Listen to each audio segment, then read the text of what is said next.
Assalamualaikum warahmatullahi wabarakatuh. Perkenalkan, nama saya Ida Enda Widyastuti dari program studi manajemen dakwah.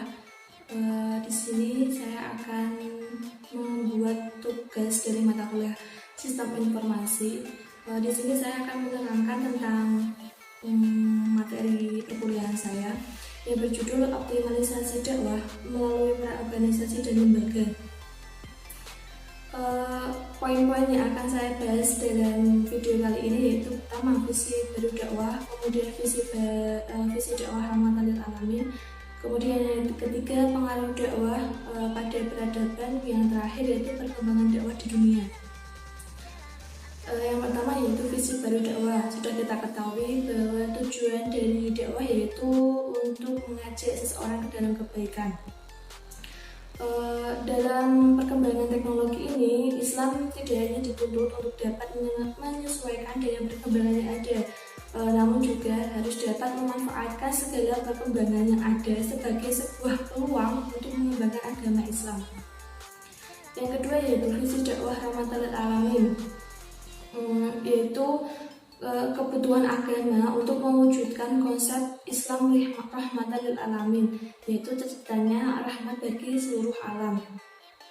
Dalam konsep ini terdapat beberapa makna seperti dakwah itu dakwah yang toleran, damai, dan moderat.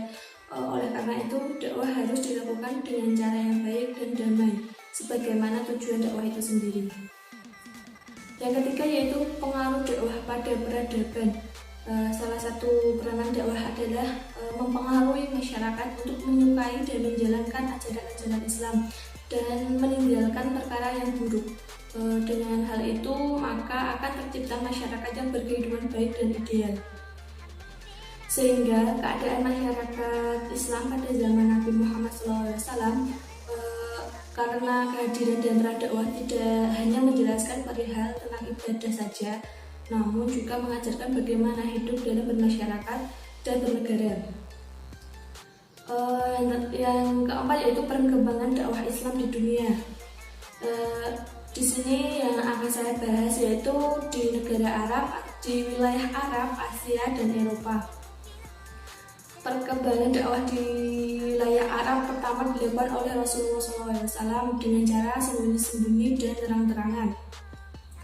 Kemudian dilanjutkan oleh para khulafa ar-rasyidin atau sahabat-sahabat Nabi seperti Abu Bakar As-Siddiq, Umar bin Khattab, Utsman bin Affan, dan Ali bin Abi Thalib. Fase sembunyi-sembunyi pada zaman Rasulullah itu dilakukan kepada keluarga dan sahabat-sahabat beliau saja, karena tidak ada kekuatan yang mendukung untuk melakukan dakwah secara terang-terangan. Kemudian dilanjutkan dengan dakwah secara terang-terangan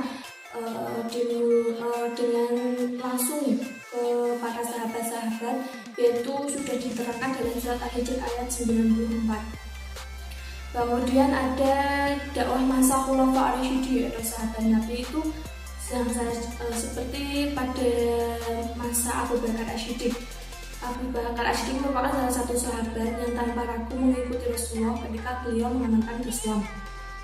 Beliau dikenal sebagai orang yang cerdas dan tegas. Beliau juga sering mengikuti Nabi dalam peperangan, sehingga dalam penyebaran dakwahnya pun beliau melalui peperangan tersebut. Kemudian ada Utsman bin Affan. Beliau dikenal sebagai orang yang dermawan. Beliau sering menyumbangkan kekayaannya untuk kemenangan Islam. Dalam dakwahnya yang paling menonjol adalah gerakan dalam menuntaskan pemberontakan yang telah ada sejak masa Khalifah Umar. Kemudian perkembangan dakwah di wilayah Eropa ada di Inggris, di Jerman, dan di Italia. Di Inggris dakwah dilakukan disebabkan karena adanya kolonialisme di India. Langkah-langkah yang dilakukan dalam berdakwah di Inggris yaitu yang pertama, pembangunan masjid sebagai sarana ibadah dan dakwah, pembangunan sekolah muslim melalui dana masyarakat, dan penentuan tanggal hari besar Islam. Kemudian dakwah di Jerman, langkah yang dilakukan yaitu yang pertama dengan melakukan mendirikan lembaga Islamic Center. Yang kedua, menerbitkan majalah-majalah dengan bahasa Jerman. Kemudian membentuk Islamic Center München yang kegiatannya berfokus pada peningkatan ilmu pengetahuan mengenai agama-agama Islam dan menerbitkan buku majalah keislaman. Kemudian yang di Italia, langkah-langkah yang dilakukan hampir sama dengan yang ada di Jerman, yaitu pembangunan masjid di beberapa tempat dan pembentukan lembaga Islamic Center. Namun di Italia, perkembangan dakwah yang terjadi di sini itu cukup terhambat karena pemeluk Islam Muslim yang ada di Italia cukup rendah dibandingkan dengan pemeluk agama Katolik, Protestan, dan Yahudi. Kemudian perkembangan dakwah Islam di Asia ada di Malaysia, Singapura, dan Brunei Darussalam. Kalau di Malaysia masyarakatnya sudah mayoritas Islam. Salah satu dakwah di Islam itu tepatnya ada di Kedah yang dibawa oleh Syekh Abdullah Yamani yang berasal dari Arab. Dan dakwahnya beliau mengajarkan tentang nilai-nilai keislaman kepada masyarakat yang ada di Kedah. Kemudian dilanjutkan dengan dakwah kepada para pejabat, keluarga istana, hingga Raja Kedah yang pada saat itu dipegang oleh Raja Prawangsa yang kemudian berganti nama menjadi Sultan Muzaffar Shah. Selanjutnya dakwah di Singapura. Dalam perkembangan dakwah di Singapura dimulai dengan menyatunya komunitas-komunitas Islam dengan masyarakat Singapura. Namun dakwah tetap dilaksanakan dan terus berkembang sehingga dapat membentuk kelembagaan dan organisasi Islam. Melalui kelembagaan, dakwah juga dilakukan melalui surat kabar Muslim yang isinya terdapat tentang artikel mengenai agama Islam.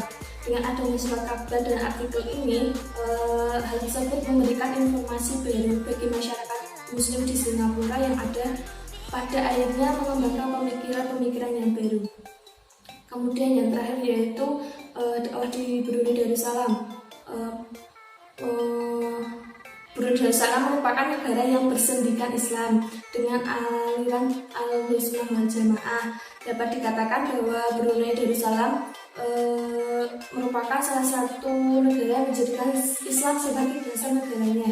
Dalam perkembangan dakwahnya, Islam di Brunei dibawa oleh Syarif Ali yang dikatakan merupakan keturunan Ahlul Bait atau keluarga Nabi. Beliau mendakwahkan Islam melalui beberapa cara, yaitu membina masjid dan hukum Islam dalam pemerintahan. Masjid dijadikan sebagai pusat keagamaan di negara Islam. Seiring berkembangnya Islam dibentuk pusat dakwah yang bertugas untuk melaksanakan program dakwah, pendidikan untuk pegawai dan pendidikan untuk masyarakat luas. Sekian penjelasan dari saya. Apabila